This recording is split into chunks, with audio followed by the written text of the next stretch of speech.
Bonsoir à vous explorateurs, je me permets ce petit aparté pour vous remercier de votre soutien.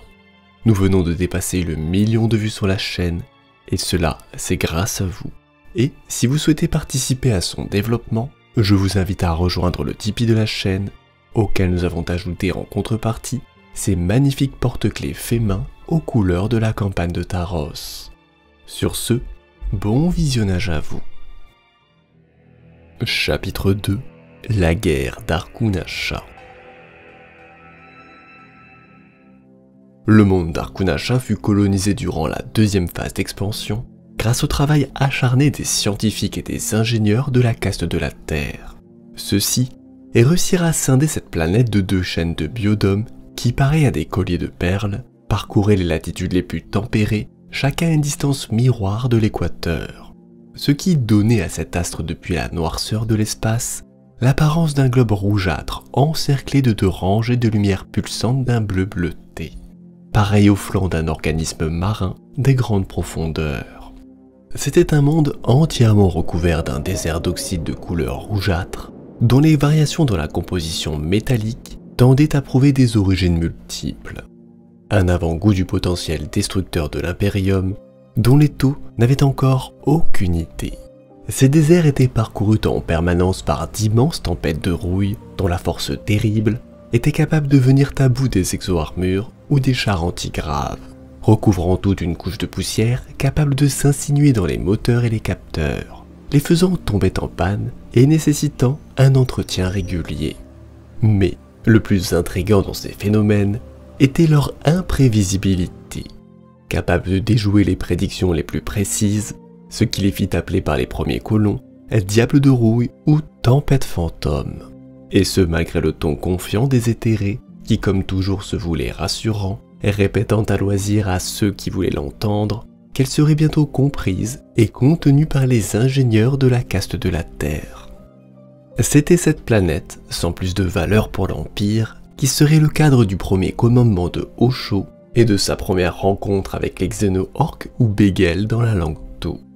Car ceux-ci étaient apparus comme par magie sans avertissement ni raison à proximité d'Arkunasha. Un jour d'équinoxe, une étrange tempête solaire avait éclaté, dessinant un mystérieux symbole dans le ciel, puis, une fois la tempête passée, la caste de la Terre avait observé quelque chose qui défiait la raison, et même après avoir revérifié leurs instruments, ils étaient arrivés à la même conclusion. Le vide de l'espace était désormais peuplé d'une centaine de signatures énergétiques qui ne pouvaient provenir d'aucun vaisseau Tau. Plus inquiétant encore, elles se dirigeaient vers une trajectoire de collision avec la planète. Des semaines plus tard, l'astre était désormais en proie à une guerre totale, une invasion orque à grande échelle, car les astéroïdes s'étaient posés délicatement dans le désert et rapidement leur cargaison de malheur s'était dispersée sur ce monde. Les lourds canons rails et les défenses aériennes n'ayant rien pu faire contre leur nature rocheuse et le poids propre de tels vaisseaux. Les peaux vertes alors en grand nombre submergèrent avec facilité les maigres défenses qui se précipitèrent à leur rencontre. À l'exception de quelques forces d'intervention très mobiles déployées dans le désert, la présence militaire Tau avait été rapidement anéantie et le reste de la population était désormais retranché dans les biodômes. Les peaux vertes n'ayant pas encore trouvé le moyen de percer les carapaces épaisses de plusieurs mètres de ces habitations. Chacune était maintenant pareille à une île entourée d'une marée d'envahisseurs qui hurlaient et tapaient sur les parois. La situation était encore plus précaire car les fermes arrosées, source d'eau de ces biodômes, avaient été ravagées par les orques. Et ce n'était qu'une question de temps avant que l'ensemble de la population ne meure de soif. Ainsi ce fut à ce moment-là, point de bascule de ce conflit, que le commandant Sho et sa flotte émergèrent à proximité d'Arkunasha. Étrangement, aucun adversaire ne se porta à sa rencontre, aucune station de défense ou flotte de patrouille. Il semblait que l'envahisseur eût envoyé l'ensemble de ses ressources pour ravager ce monde, sans se soucier de questions aussi futiles que les renforts ennemis. Osho secoua la tête perplexe devant cette stratégie. Bien qu'il eût étudié les orques dans le détail, il lui restait encore à comprendre que même si les orques avaient pu empêcher cette contre-invasion, ils ne l'auraient pas fait. Informés de la situation des taux piégés, il commença à élaborer un plan audacieux pour y mettre fin. Il savait que les tempêtes pourraient être évitées avec une vigilance renforcée. Et pour les orques, c'était une autre paire de manches, car ceux-ci semblaient errer sans but apparent sur ce monde, et autre fait troublant, ils semblaient grossir à vue d'œil. Aucune négociation n'avait fonctionné, et ils ne désiraient qu'une chose, se battre. Au cours de ses méditations d'avant-bataille, Osho se fit la réflexion qu'il pourrait en extraire un concept. Au fond de lui, il savourait lui aussi l'idée de risquer sa vie pour le bien suprême. Le spectacle de la guerre l'appelait, les lumières, les bruits et même le sang versé. Il comprenait leur désir de se battre et s'approchait doucement d'une compréhension de leur psyché, une sagacité qui renverserait le cours de cette guerre. Car les orques étaient des millions sur cet astre, et face à eux, le rapport avec les forces de contre-invasion était de près de 400 contre 1. Ainsi, il leur faudrait utiliser les armes de l'esprit contre une telle multitude. Et comme une image vaut 1000 mots, Osho dégaina l'une des épées ornementales du mur de leur QG et la brisa en deux, une métaphore qui deviendrait célèbre dans les mois à venir, car il fallait briser cette horde s'ils voulaient l'emporter. Les premières batailles visèrent à rétablir les voies de ravitaillement et à tester les défenses et capacités des peaux vertes. Ceux-ci étaient si individualistes qu'ils ne portaient ni uniforme ni marque de structure militaire. Laissant ses cadres de chasse parcourir la surface du monde pour collecter des renseignements, Osho constata que bien qu'à première vue désorganisé et chaotique, il y avait de la logique derrière tout cela. Dans la mentalité orque, la force primait sur tout le reste. Le plus grand ou le plus fort rétablissait l'ordre à chaque fois après une attaque. Il observa aussi que les orques saisissaient n'importe quel prétexte pour se battre et finissaient invariablement par s'entre-déchirer si le combat tardait à venir. S'ensuivit une période d'1 an nommée la Grande Éclaircie, où Osho, fort de ses enseignements, ordonna à de petites unités furtives de localiser et de détruire les plus gros orques de chaque groupe rencontrés par des tirs précis avant de disparaître. Ce qui plongeait alors les survivants dans une frénésie de violence, où le seul exutoire à leur frustration était de s'entre-déchirer, augmentant alors le nombre de victimes. En peu de temps, il avait compris les orques mieux qu'aucun taux avant lui, déchiffrant non seulement leur système rudimentaire de glyphes, mais aussi leur langue gutturale. Il devint capable de prédire avec précision les réactions des xénos avec une telle clairvoyance que son état-major finit bientôt par le surnommer Shova ou prévoyant. Lentement, sa compréhension s'infiltra petit à petit dans la doctrine militaire de la caste du feu. Partout où il voyait les glyphes orques pour boss, mec ou doc, les cadres de chasse priorisaient sa destruction.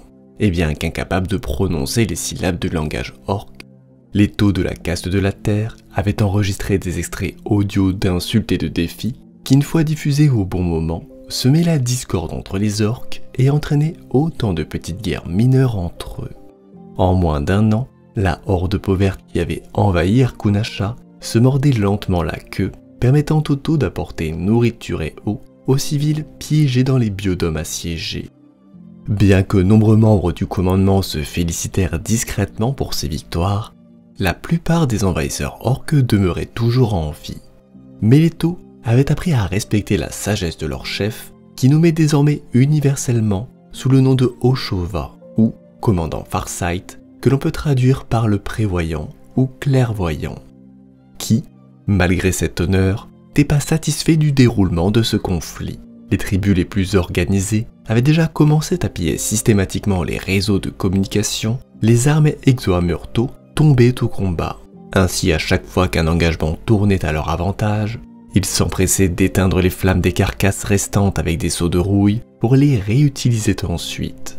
Les orques de la caste des mecs envoyaient aussi des esclaves creuser profondément dans les dunes d'oxyde pour en extraire toute la ferraille, une matière première de faible qualité que les peaux vertes s'empressaient de transformer en véhicules de fortune de couleur rouille, offrant par la même occasion un camouflage terriblement efficace à leurs engins. Pire encore, les attaques surprises se multiplièrent à la stupeur des taux. Les orques de la première génération avaient grossi et leur peau était devenue suffisamment épaisse et noueuse pour les protéger des tempêtes abrasives. Ainsi, à chaque fois qu'une bande était rattrapée par une tempête, celle-ci prélevait une poignée de peau verte, mais laissait les autres avancer relativement en sécurité dans l'œil du cyclone, leur permettant d'émerger à proximité des bastos tout en étant restés indétectables par les aéronefs. Mais ce n'était pas tout. Paradoxalement, la population orque augmentait désormais au lieu de continuer à diminuer. Le jeune Ovessa, conseiller de la caste de la Terre, émit l'hypothèse que les orques possédaient une composition fongique dans leur génome, ceci répandant continuellement des spores au cours de leur vie. Ainsi, chaque matin, les dunes de rouille humidifiées par une pellicule de rosée abritaient en leur sein une nouvelle couvée d'orques matures, une révélation qui ébranla le moral des taux et remit en question les tactiques de guérilla et d'assassinat mises en place par Farsight. Il devait maintenant trouver un moyen plus efficace pour les éliminer, une fois pour toutes, au risque de perdre la guerre.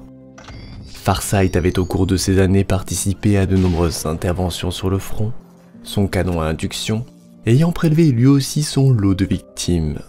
Ainsi, la propagande de la caste de l'eau, en la présence de Port Hawkeyes, avait fait déjà de lui une légende de bravoure et de courage. Mais la situation était en réalité hors de contrôle, et au cours d'une discussion entre Oshova et l'envoyé de la caste de l'eau, une évidence le frappa. Les orques consacraient toute leur énergie dans le combat, et même si l'on tuait 90% de leur force, les 10% restants écrasaient au corps à corps les taux.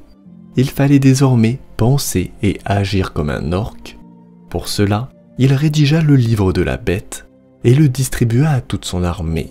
Il comptait bien apprendre aux taux à devenir des orques, et cela commençait par comprendre leur langage et leur tactique.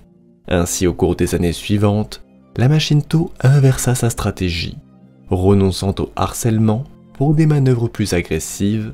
Maintenant, les guerriers de feu traquaient les orques jusqu'à les amener jusqu'au point souhaité, où ils demeuraient alors stoïquement accroupis dans la rouille, jusqu'à ce que les peaux vertes soient à portée de tir, puis, une fois qu'ils avaient traversé ce rideau de feu, ils lançaient leurs grenades à photons sur les survivants et se jetaient au corps à corps contre eux.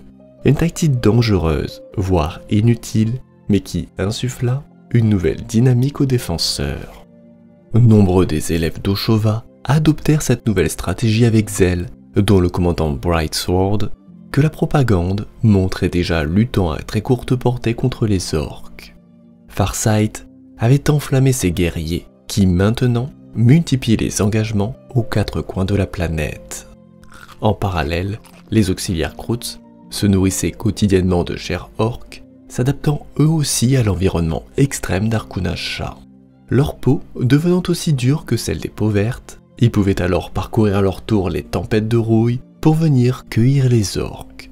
En somme, la dynamique avait encore changé et on vit bientôt triompher les taux à 1 contre 100. Durant cette période de succès sans précédent pour les taux sur Arkunasha, les habitants des biodomes furent lentement évacués vers les hautes terres, forteresses naturelles, où ils seraient en sécurité le temps que fasse rage la guerre en contrebas. En parallèle, les cadres de chasse continuèrent, eux, à réduire progressivement l'armée orque au cours de séries de frappes Monkai d'une efficacité redoutable. Toutefois, bien que réduite à moins d'un quart de sa taille initiale, les déserts étaient toujours infestés d'orques que les talents quasi nécromantiques des docs orques parvenaient à remettre sur pied après n'importe quelle blessure. Leur ténacité était tout bonnement incroyable, mais ce n'était pas tout.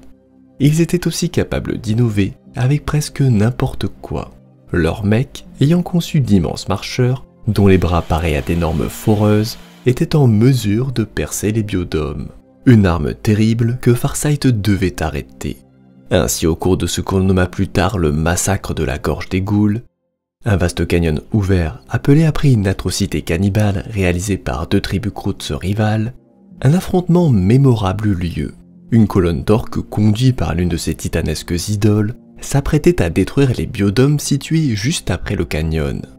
Ainsi, Oshova entreprit de la canarder par le haut avec toutes ses forces, mais malgré les impacts répétés des fusillerailles des exo-armures broadside, le marcheur demeura intact, protégé par ses épais boucliers, forçant alors le général Tau à un choix cornélien.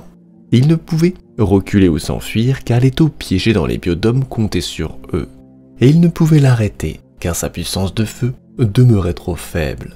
Ce fut alors du jeune et impulsif Brightsword qu'émergea la solution. De petites équipes pouvaient franchir les boucliers du titan orc pour venir s'attaquer à très courte portée aux marcheurs, seule solution capable de le ralentir. Mais c'était exactement ce que voulaient les orques, car cela les mettait dans une configuration qui favorisait les combats rapprochés où ils excellaient.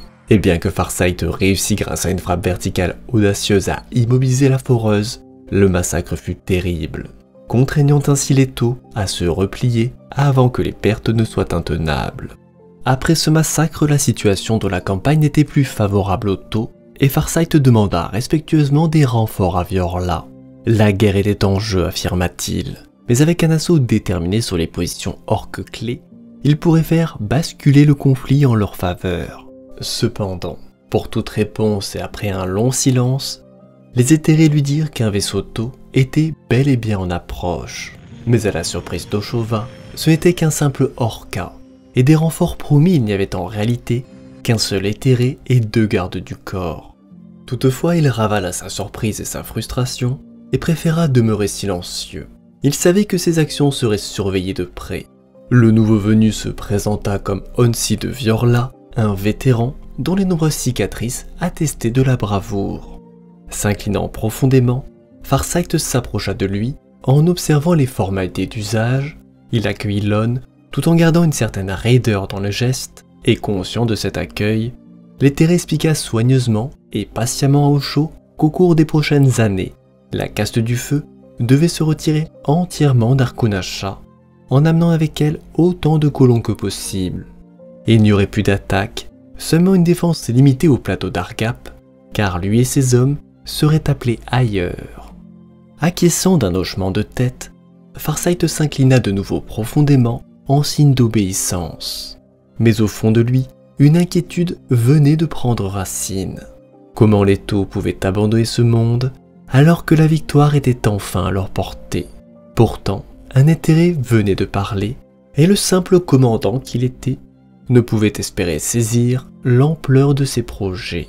Ainsi, au cours des années suivantes, il appliqua à la lettre ce plan, consolidant les biodomes construits à la hâte au sommet du plateau d'Argap et le défendant contre toutes les attaques orques, qui maintenant se regroupaient en masse, remplissant bien vite les vallées en contrebas de quantité de cadavres. Nombreux des élèves de Farsight s'indignèrent contre cette situation, appelant de leurs vœux à venger leurs frères morts, mais, leur dit-il, les éthérés avaient parlé, et même si ces mots avaient le goût de cendre dans sa bouche, il se devait de les dire. Ainsi lentement les colons furent évacués, et la caste du feu avec eux.